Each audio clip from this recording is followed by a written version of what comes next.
সবেমাত্র এক সপ্তাহ আগে আরম্ভ হয়েছে জি বাংলার নতুন ধারাবাহিক পূবের ময়না।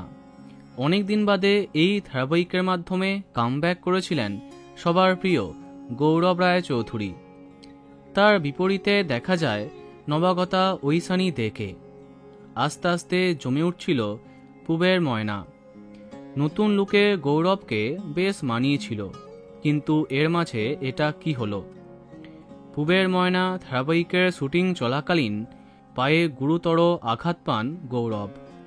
রুবেলের পরে শুটিং চলাকালীন পায়ে আঘাত পেলেন তিনি, আর এই খবরটা নিজেই জানিয়েছেন।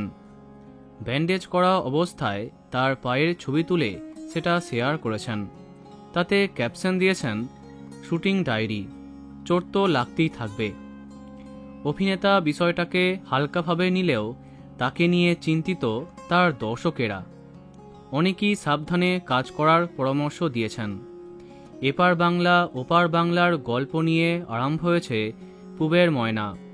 বেশ অন্যরকম চমক থাকছে এই গল্পে। আশা করা হয়েছে বেশ জনপ্রিয় হবে পূবের ময়না। অন্যদিকে পায়ে চোট লাগায় কাজে বাধা পাচ্ছেন অভিনেতা। আশা করব খুব তাড়াতাড়ি আপনি ঠিক হয়ে যাবেন। তো বন্ধুরা, কেমন লাগছে পূবের ময়না? কমেন্টে জানাতে পারো। ভিডিওটি লাইক এবং শেয়ার করো। এই রকম আরও অনেক ভিডিও পেতে সাবস্ক্রাইব কারেন্ট পজ। ধন্যবাদ।